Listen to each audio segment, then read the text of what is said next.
What's up, MMA fans? It's Tudor Leonte from Sherdog here, and today I have the pleasure to talk with Bellator MMA featherweight contender Lucas Brennan. Hello, Lucas, and welcome on Sherdog. How are you? Hello, man. I'm doing good.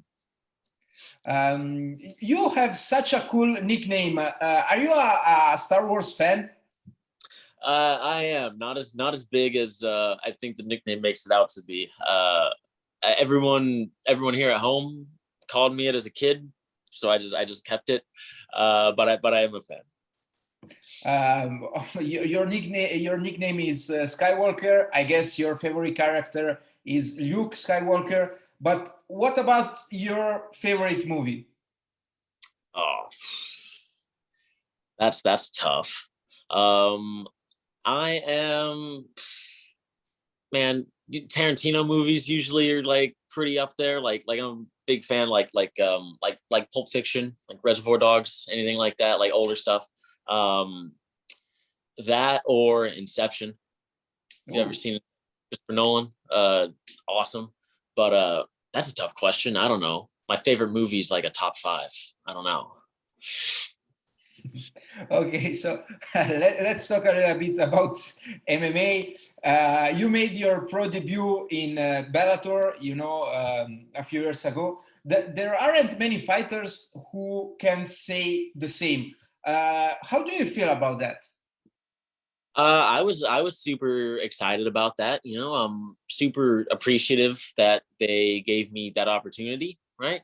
And it was awesome. I as a kid came up watching all the guys I trained with fight in like local shows, and like real like sketchy local shows and the like okay ones and whatever. So I was happy that I didn't have to go through that experience as a pro, and then I kind of got through it as an amateur.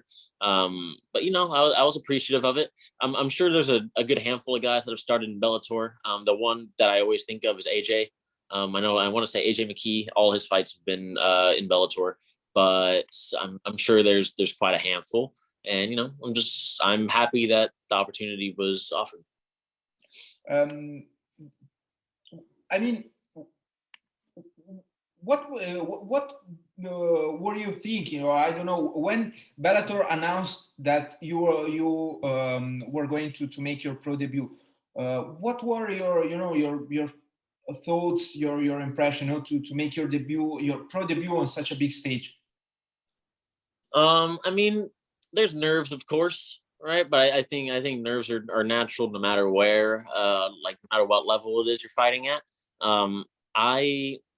I was just happy to have somewhere. At the time, I had Bellator looking, and then we were kind of looking at one, and sorry, No worries. and then like local shows and stuff that were offering, but it wasn't the same. It was like $100 and a large pizza to win. I was kind of like, it's, I'm not looking at that kind of purse. I'm not trying to ask for a lot, but like, wow. And so I was super stoked that they offered, and I had my pro debut with them, not under contract, just to like, they wanted to see me show up and not be a child. They wanted to like watch me show up on time and make weight and do all that fun stuff. And I was like, yeah, of course, it makes sense. I showed up and did that, and we got signed. And I tried to handle it as properly as possible. And I don't take advantage of that relationship. I'm very happy that I have it. Since your pro debut, you fought and won 4 more MMA fights. Your latest fight ended with a unanimous decision in your favor at the expense of Andrew Salas. What did you take from that fight? Man, he was durable. That was fun. That was a good fight. And on a plus side, I was able to look at, my conditioning felt amazing. I didn't feel tired at all. And maybe that's because I was always in pretty solid position for the majority of the fights. So maybe, my conditioning paid off that way. But I felt fantastic for 15 minutes, which is just a cool confidence to have, because my first 2 fights were done in the first round, which is cool. I'm totally, that's sick. But it's also like, hey, you know, had that been like the third round, would you have been okay? And then we finished out three rounds. I was like, dude, I could do four. You know, I felt amazing.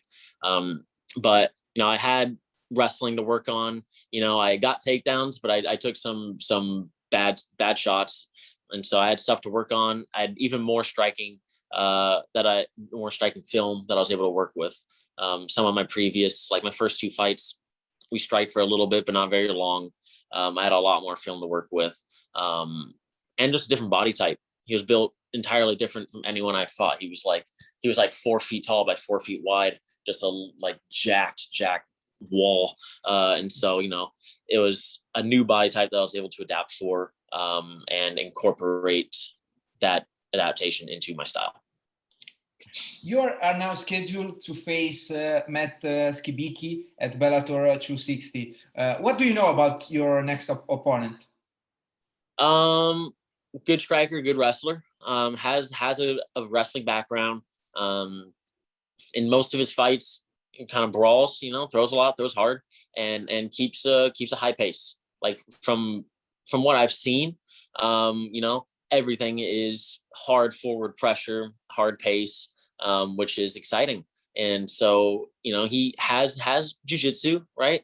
And will wrestle me back, you know, has a wrestling background. So I don't expect any easy takedowns or easy entries, but I think it'll be a ton of fun. He'll probably, you know, I'm sure his conditioning will be great. He's a lot younger, a handful of years younger than the last couple guys I fought. So I'm sure his conditioning's great. And so I'm excited. It'll be fun. Do you usually watch much tape for your opponents?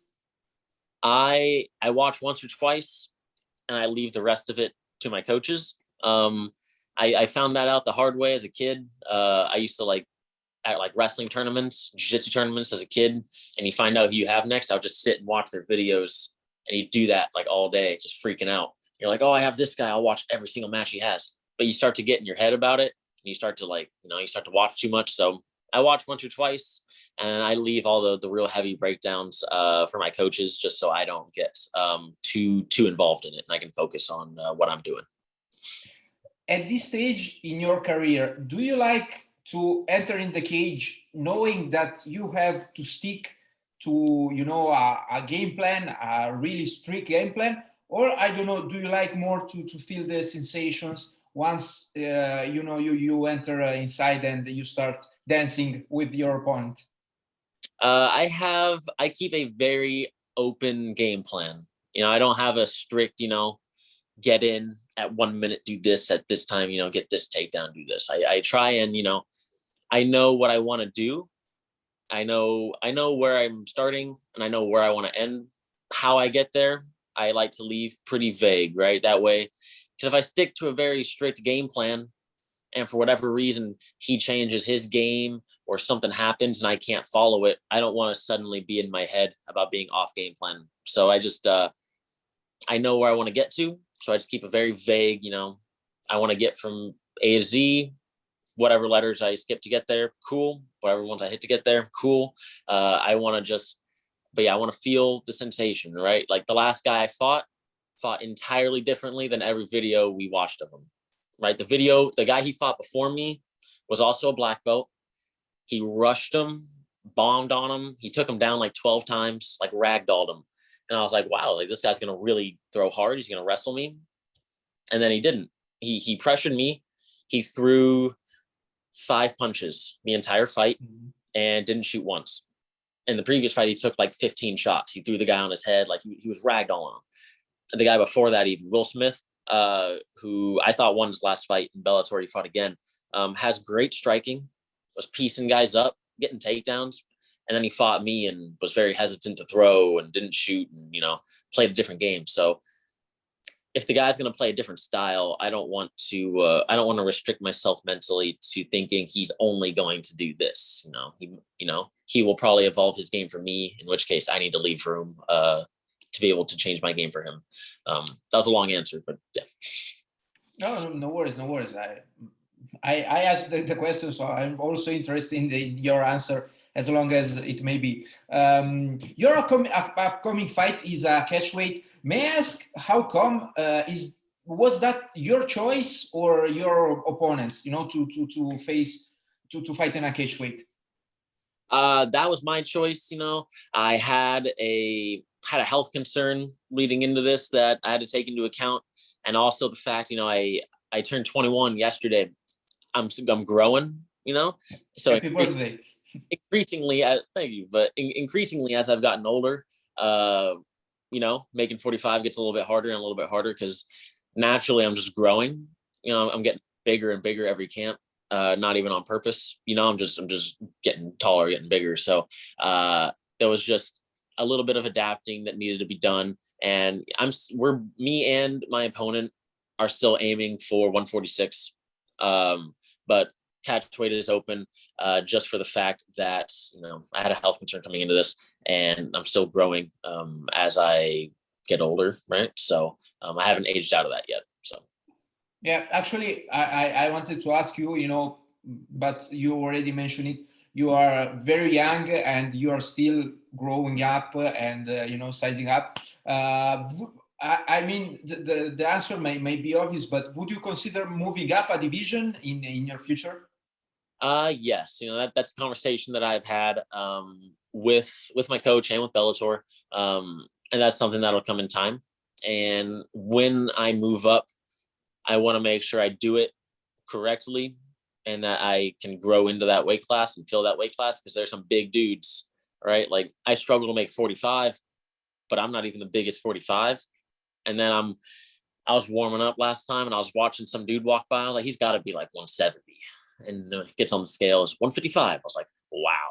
It's like, there's some big guys. And so I know when I'm ready to move to 55, I want to be 155. I want to be able to, I don't want to just kind of walk around at it and happen to walk in on it.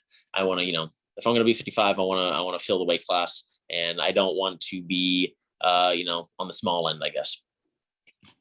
Before I let you go, the card you're fighting on is headlined by a welterweight championship clash between Douglas Lima and Yaroslav Amosov.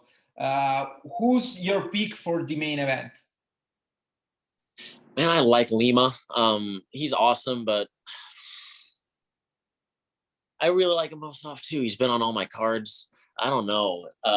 I'm picking Lima. I think Lima's awesome. The dude's got amazing style that I really like. But I think it'll be exciting either way. I'm excited to watch it. Any last message? No, I'm just excited. I'm excited to get through this weekend and get my fight in. I'll celebrate my birthday after it's over, and I'll just have a great time. Sir, thank you very much for your time. I really appreciate it. Happy birthday, and hopefully you will celebrate with a nice gift done by yourself. And hopefully I'll hear again from you in the future. Awesome. Thank you, sir. Have a nice day. Goodbye.